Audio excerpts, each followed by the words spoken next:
Natomiast bank wycenił tą nieruchomość na 160 000 funtów. Właśnie ciekawą strategią dla Was może być rent to rent, tak? Czyli uczycie się na przynajmniej, no jakby nie patrzeć, 5000 funtów do tyłu w skali rocznej, tak? Jedna rzecz, druga rzecz, no mailów sami ze sobą zaczęli się po prostu kłócić, no i koniec końców powiedzieli: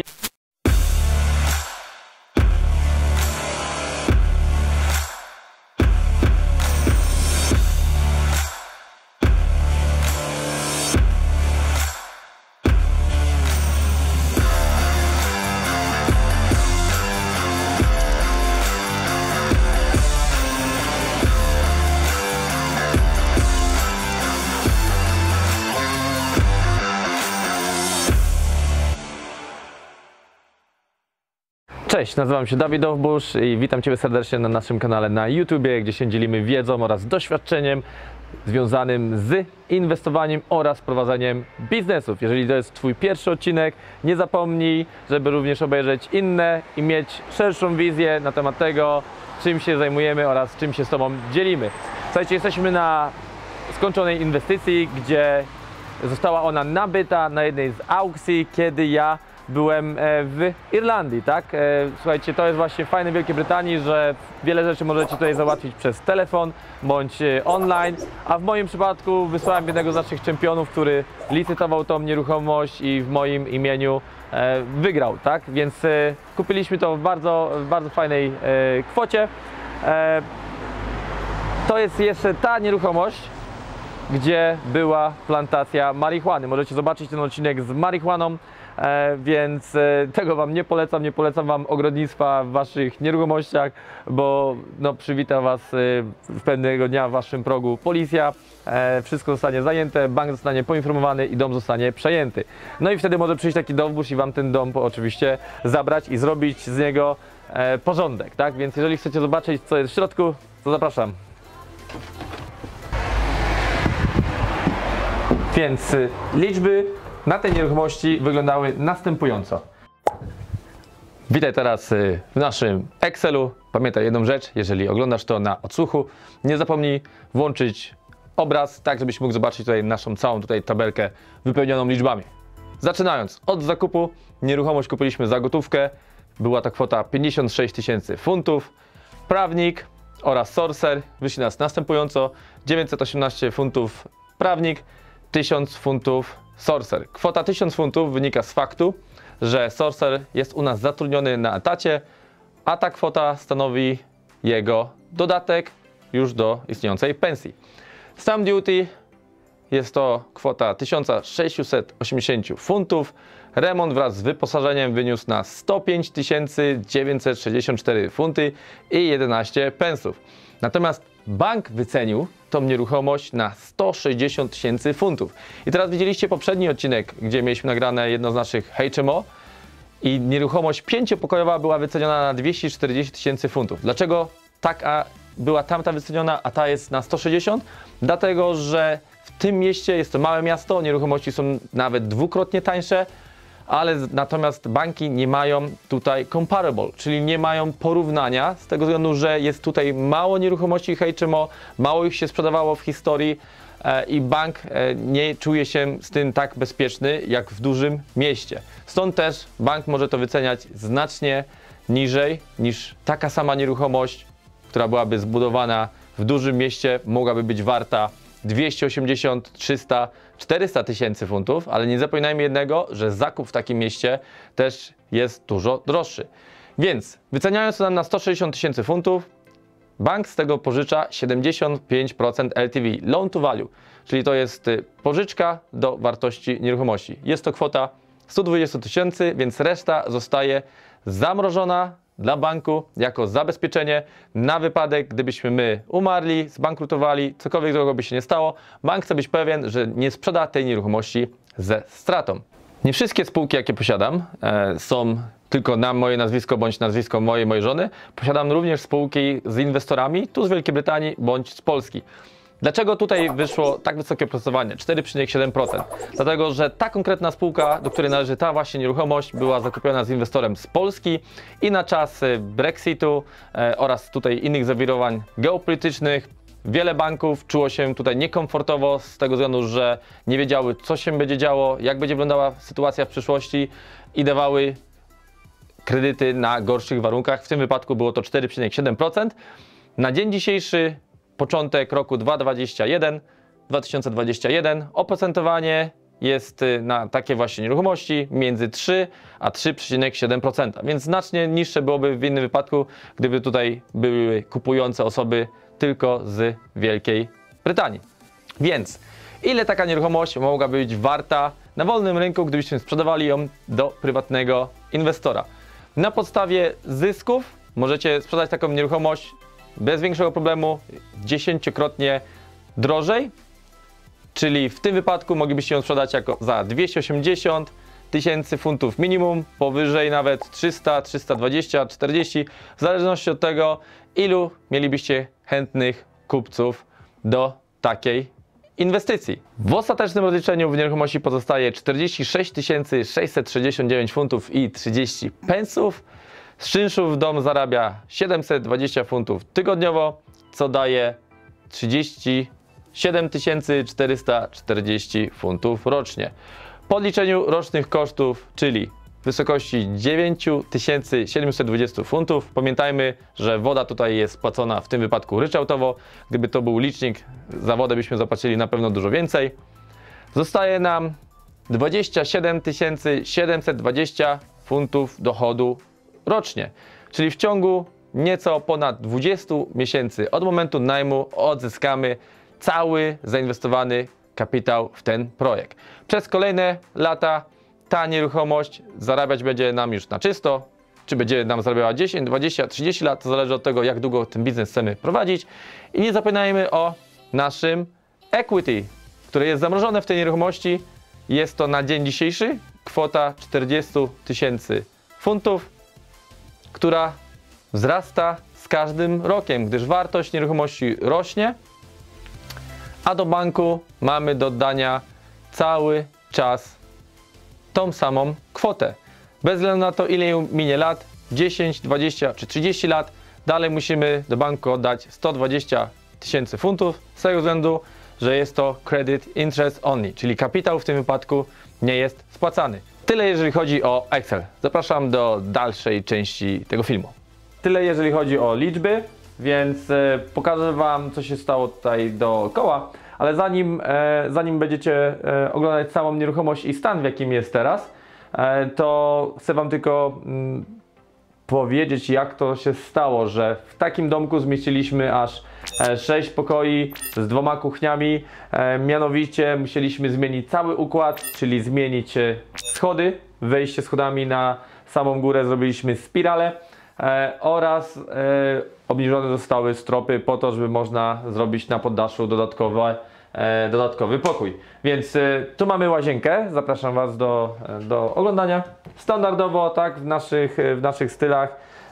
No przy ilości nieruchomości, jakie my robimy, to już jest po prostu kopiuj w klej, żeby jak najwięcej zyskiwać na czasie. Dzisiaj nagrywamy, jest środa.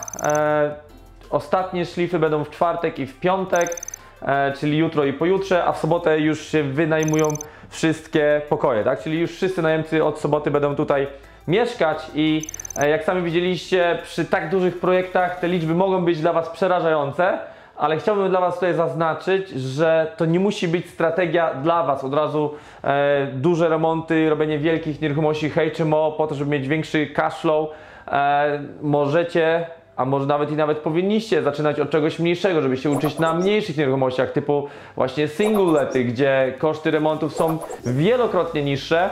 Możecie w dom taki wyremontować, jak był tutaj, w granicach 5, 10, 15, 20, 30 tysięcy, to już jest wszystko zrobione naprawdę na ładnie. No, inne koszty są w nieruchomościach HMO, bo musimy spełniać regulacje, wygłuszenia, zmieniać drzwi i wstawiać drzwi ognioodporne razem z futrynami, fire doorsy robimy tak, więc jest cała masa różnych regulacji, które trzeba robić w jednym przypadku, a nie są potrzebne w drugim, tak? Więc nie czujcie się przerażeni, że nieruchomości to nie są dla Was, bo jest za duża bariera na start, tak? To jest jedna rzecz. Druga rzecz, kolejną właśnie ciekawą strategią dla Was może być rent to rent, tak? Czyli uczycie się na cudzych nieruchomościach, jest cała masa landlordów w starszym wieku i nie tylko, którzy nie chcą się swoimi nieruchomościami zajmować i po prostu za stały czynsz oddadzą Wam te nieruchomości, a Wy możecie wynajmować zwyczajnie drożej, tak? To się nazywa guarantee rent. I tutaj mamy naszego też wykładowcę, którego polecamy. Możesz wejść na stronę i zapoznać się z Irkiem, który systematycznie szkoli właśnie ludzi ze strategii rent to rent. Co się dzieje później? Ludzie, którzy budują też ze strategii rent to rent, prędzej czy później właśnie nadwyżki kapitału zaczynają inwestować we własne nieruchomości, bo chodzi o to, żeby to Wasze nieruchomości rosły na wartości, a nie cudze nieruchomości. Dla przykładu, tak, jak masz jedną nieruchomość, tak, no to załóżmy, która jest warta 100 000 funtów, urosła Ci 10% na wartości przez jakiś okres czasu, masz zarobione 10 000, gdybyś ten dom sprzedał, tak? Dodatkowo jest dla Ciebie 10 000 funtów, ale jeżeli budujesz portfolio, tak, i masz tych nieruchomości załóżmy 5-10, no to się oczywiście mnoży, tak?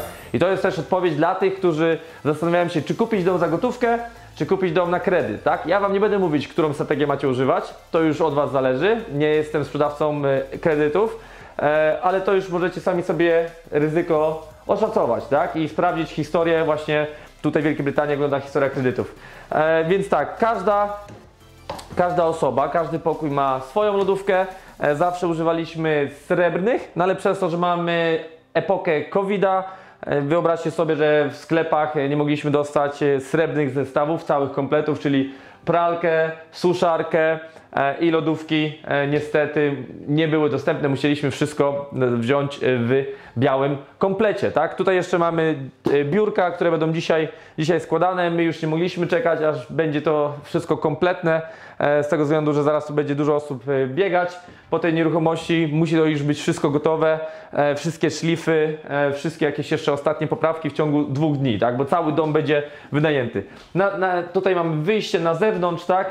Jak możecie sobie zobaczyć ze zdjęć czy z obrazu, nie ma tam żadnej trawy, jest po prostu beton i garaż, tak? Więc w takim przypadku to jest bardzo dobre, bo to nie jest dom dla rodziny z dziećmi, to jest dom typowo dla osób, które przychodzą z pracy, chcą odpocząć, tak? Chcą mieć mniejsze koszta związane z najmem i to, że mają własne łazienki, tak naprawdę dodaje im dużo komfortu i czują się tak naprawdę jak we własnym mieszkaniu, tak? Drzwi oczywiście jeszcze będą założone na nie siłowniki. To będzie już robione dzisiaj też bądź jutro. To są też kolejne wymogi, czyli tak jak w hotelu. Drzwi muszą się same domykać, tak? No i taki typowy pokój jedyneczka, gdzie tu jeszcze będzie małe biureczko wstawione i dodatkowo własna łazienka, tak? Zapraszam Was tutaj na tą stronę. Więc daje to oczywiście komfort.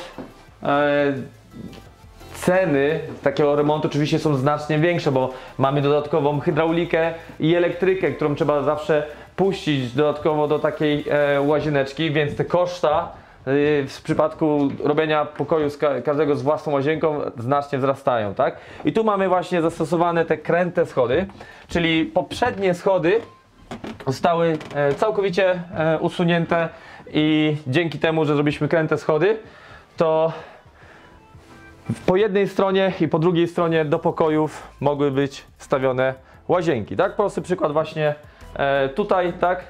Gdzie tak naprawdę, zobaczcie ile miejsca, a dalej tutaj idą schody, tak? Dalej tutaj mamy po prostu od tamtej strony mamy te właśnie kręte schody i te pokoje tak naprawdę znacznie lepiej wychodzą, jeżeli chodzi o kształty, tak? Są bardziej symetryczne. Więc na tym poziomie zostały umieszczone 3 pokoje. Widzicie, tu jest kolejna łazienka wstawiona, wąska, tak, ale bardzo funkcjonalna, tak? Bez problemu można skorzystać, po prawej jest toaleta, bez problemu można skorzystać i mieć ten komfort używania własnej łazienki. Być może, światło pozapalałem, I tu jest ostatni, najmniejszy pokoik dla jednej osoby. Tak, standardowo day and night blindy, czyli zasłony. Okolica, jeżeli chodzi o okolice, to przyznam wam szczerze, że nie jest to najpiękniejsza w 100%, tego jestem pewien, okolica w tym miasteczku. Ogólnie to miasteczko, kiedyś słyszałem taką plotkę, że w jakichś statystykach było drugie, jeżeli chodzi o najbrzydsze miasta Wielkiej Brytanii, to ono było drugie. Ponoć, słuchajcie, nie obrażajcie się, ale ponoć pierwszy jest Bradford. Nie wiem, ile w tym prawdy. Parę osób mi kiedyś mówi, że takie statystyki gdzieś tam były. Możecie to sprawdzić, czy jest to prawda, czy jest to plotka, tak?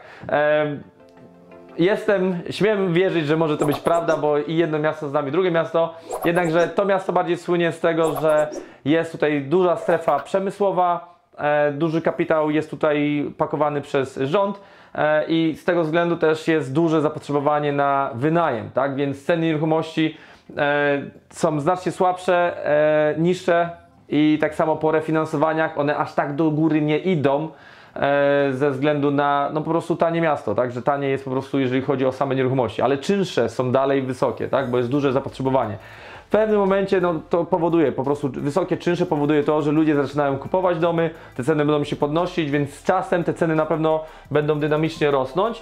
No ale na tą chwilę, jeżeli ktoś celuje w to, żeby kupić nieruchomość i mieć dobre refinansowanie tu i teraz, a kupił załóżmy po cenie rynkowej, to może się tak naprawdę zaskoczyć, bo w tym mieście, wyobraźcie sobie, nie wiem czy to jest po prostu czarny rynek, black market, ale łącznie na dzień dzisiejszy jest tutaj około 15 licencjonowanych HMO, z czego większość, znaczna większość niż połowa w tym miasteczku jest do wbusza, tak? A naprawdę nie wierzę w to, że nie jest wynajem na pokoje tutaj, bo jak zobaczycie inne miasta, Leeds, Sheffield, Manchester, Birmingham i tak dalej, to jest tych HMO już liczone w tysiącach, tak? W tysiącach, a tu jest 15 zarejestrowanych przysłowiowo sztuk, więc ja tak naprawdę nie wierzę, że bym był tu największym landlordem HMO w tym mieście, chociaż mógłbym tego używać tak do reklamy, tak? Po prostu kwitnie czarny rynek i Council, który nie jest tutaj łagodny, mocno się chyba do tego przyczynia, a zaraz wam opowiem, co z tym Councilem, tak? Idziemy dalej, przejdziemy do pokoju właśnie na górę. Zapraszam was przodem. I teraz tu mieliśmy taką sytuację z Councilem, gdzie mamy pokój na poddaszu. Bardzo fajny pokój z dziennym światłem, z dużymi oknami dosyć, własną tutaj łazieneczką standardowo, tak? Czyli 6 pokoi, 6 łazienek, tak? Bardzo szybko się też wynajął. Jest to chyba najdroższy pokój w tym domku. No i co się stało z tym naszym tutaj słynnym Councilem, czyli odpowiednikiem polskiego ratusza. Więc wyobraźcie sobie, że wszystkie nieruchomości, jakie mamy tutaj, na które mamy już pozwolenia i licencje przyznane przez miasto, były robione no, na podstawie jakichś tam wymogów i regulacji. I nagle zmienił się na tej nieruchomości urzędnik, który prowadził tą nieruchomość i stwierdził, że w tym wypadku z tymi wymiarami, co mamy, to on by chciał, żeby był dodatkowo jeszcze salon. Co dla nas, słuchajcie, no to jest ogromny koszt, no bo jak odejmiemy cały pokój, tak, to jest przynajmniej, no jakby nie patrzeć, 5000 funtów do tyłu w skali rocznej, tak? Jedna rzecz, druga rzecz, no bank też niżej nam to wyceni, no bo dom jest mniej dochodowy. Więc no, dostaliśmy tak naprawdę zimny kubeł wody na głowę, prosto, z nienacka. No ale po prostu zaczęliśmy się z nimi bić, tak? Że nie zgadzamy się, że mamy licencję na te domy, dlaczego taka nagle zmiana. Później było 4 urzędników dołączonych do mailów, sami ze sobą zaczęli się po prostu kłócić. No i koniec końców powiedzieli, macie zrobić ten salon. A ja powiedziałem, dawaliście mi wcześniej zgodę, dostaliśmy zgodę mailowo oraz telefonicznie, że możemy robić to zanim remont się zaczął, w takim standardzie jak to było. Powiedzieliście, że jest wszystko ok, więc my zostajemy tak jak jest. Zostawiamy tak jak jest. Ewentualnie możemy dodać wam małą kuchnię, tak? Więc to jest, słuchajcie, to tak śmiesznie, troszeczkę śmieszne to jest, że są jakieś regulacje i są interpretacje tych urzędników. i koniec końców no możecie się postawić i tak naprawdę wygrać, tak? No bo ostatecznie powiedzieli, że dadzą nam licencję na te 6 pokoi, a nie na 5. I była taka po prostu interpretacja jednego z tych urzędników, ale nie musicie się martwić, słuchajcie, bo takimi rzeczami może się zajmować wasz architekt, bądź specjalnie, słuchajcie, są tutaj w tym kraju firmy, które po prostu walczą z kancelami, tak? Zajmują się, to ich jest po prostu praca. Zbierają po prostu dowody, zbierają informacje na temat miasta, okolic, wszystkiego i podważają po prostu decyzję kancelu, tak? I są na tyle skuteczni, że po prostu był popyt, że takie firmy powstały, tak? Gdyby skuteczni nie byli, to by nie działali, tak?